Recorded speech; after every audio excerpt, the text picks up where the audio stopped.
In this video, I want to talk about the way that we can use the new glazing technology within Painter 2017 to do comic book style coloring within Painter.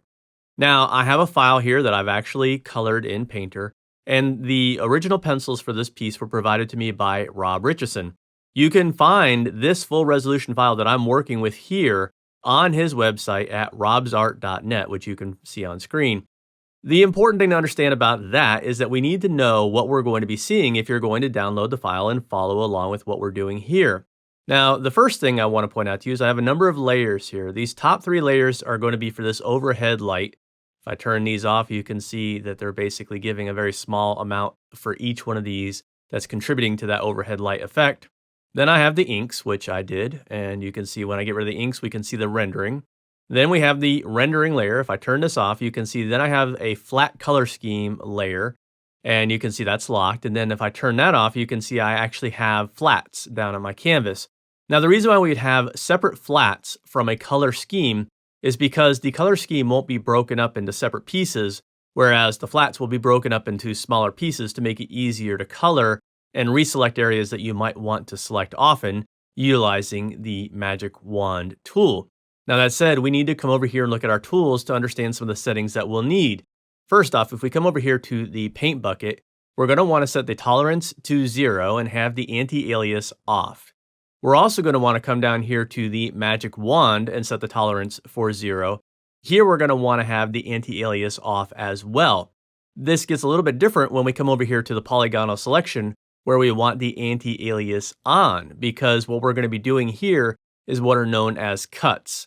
And the idea of a cut is basically a selection that we're going to paint within, but we're going to want to have a smooth, soft edge to that here. Whereas when we're making our selections with our paint bucket and our Magic Wand, we're going to want to have hard edges so that we don't have any fuzzy lines that are left over under the line art. All right, so the most important thing here is going to be the glazing brush. And so what I want to do is I just want to come over here to File, New, and I'm going to say OK to open up a new document. And what I want to do is I want to go ahead and take this flat brush that we have in our glazing brush category and make it into a good comic book rendering brush. So the first thing is I'm going to go ahead and show you what this brush looks like. Now, right now, it's way too hard for what it is that we want, but we are getting pressure sensitivity here in terms of changing the opacity. So this is a good starting point. The first thing that I'm going to want to do is I'm going to come over here to our opacity. And I'm going to come over and set the expression from none to pressure. This is going to soften this a little bit. As you can see now, it's a little bit softer than it was before, particularly at the beginning and the end. The next thing I want to do is I want to come over here to our dab options, and I'm going to go ahead and change it from the 1 pixel edge to the linear profile. This is going to soften it some more, and you can see this is a much softer looking brush stroke already. Control A and backspace. The next thing that I want to do is I want to come over here to our size dropdown. I'm going to go ahead and set the spacing from 8% to 25%. Just click here to accept that value. And I'm also going to set our minimum size down to something like, say, 66%, which is just going to give us a slight size adjustment as we're applying pressure. And that's going to be the expression I'm going to use is pressure. So basically, this is the brush that I used for doing 99% of the rendering that you saw in the previous picture. The idea is that all the figure rendering was done with a brush like this, and then the background textures was done with a different brush. So what I'm going to do is I'm going to go ahead and just close this file. I don't need it anymore. It was just for a scratch pad. I'm going to click this twice to get rid of those scroll bars. And I'm going to come over here and I'm going to go back to my rendering so you can see this brush right here was done over these flats that you can see for the color scheme. These are fairly dark. And what that means is that the way that we're going to do our rendering when we're doing comic book style coloring is we're going to start with these fairly dark colors that you can see here. And then we're going to use part of this glazing technology, which is the merge mode. Now, the most common merge mode that's going to be used with comic book coloring is going to be screen, but sometimes we also use multiply if we want to darken. Screen is going to lighten. Now, over here, I have a color set library that I used for this particular picture. I use these various different colors for screening and multiplying, and this is what gives me the rendering that you see here over the flat colors that you see here.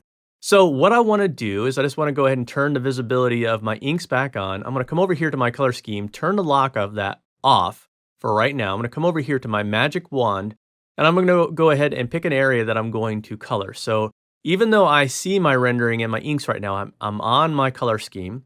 So if I click this with my magic wand, I'm going to get this. I'm going to come over here to our layer adjuster. I'm going to go ahead and hold down the Alt key. This is going to allow me to click this and duplicate this off onto a layer floating object. If I click that, you can see I have my layer floating object. I'm going to go ahead and pull this all the way underneath my inks like so. So this is his own layer. Now you can see that we have these flat colors on his face. So I'm going to come back over here and relock my color scheme because we're not going to need to work with that for right now because we're going to be working with this newly created layer 1.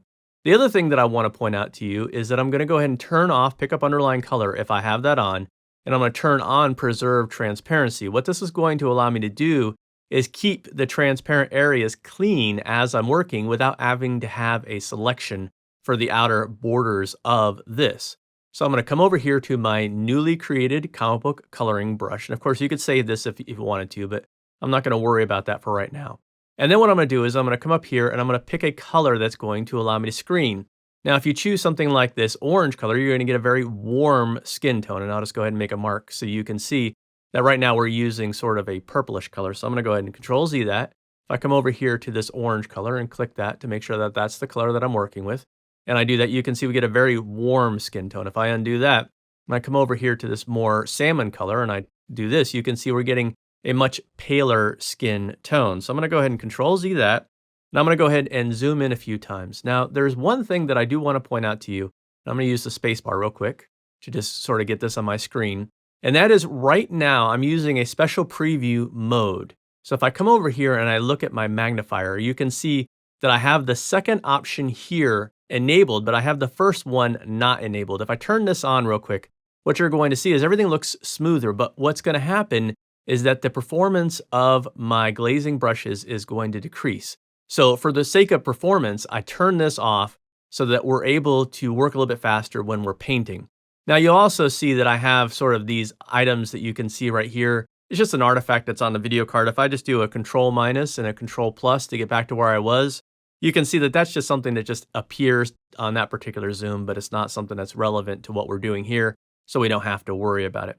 So the most important thing that you need to understand about doing the coloring here, once you've got a good color, you've got your brush set up with screen, is that you want to pick a light direction and you want to make sure that your brush is the right size for what it is you're attempting to do.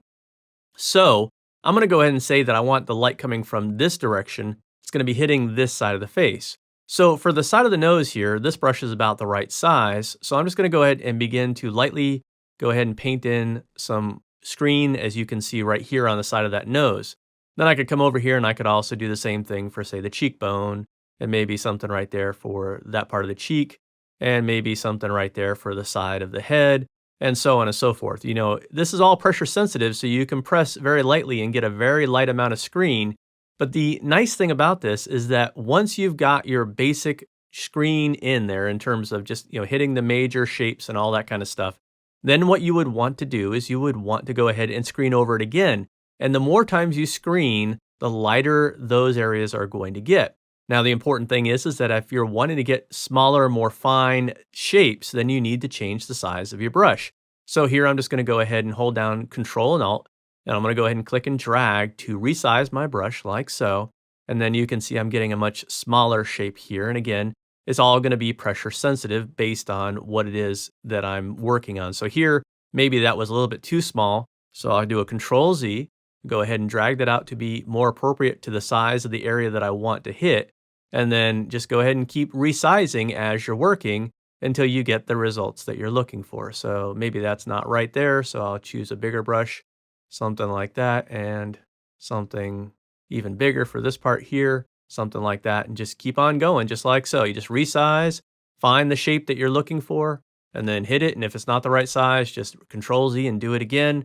And you can see how quickly using this screen mode, you can get in there and you can just sort of pop in your highlights like so, and you can really bring out that shape very quickly and easily using this particular technique, which is used widely in the comic book rendering type of thing. Now, normally you wouldn't be able to do this, but the glazing technology allows you to do this within Painter very easily.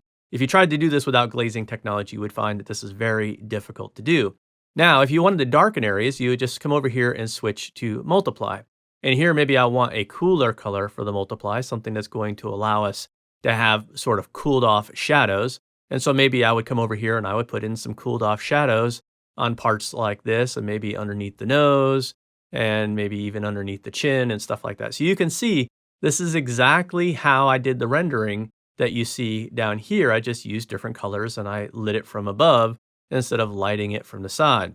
Now you're welcome, like I said, to go ahead and get this file and try this out on your own, just using the techniques that I've just shown you in this video. And hopefully this shows you how powerful and how useful this new glazing technology is, particularly for things like comic book coloring.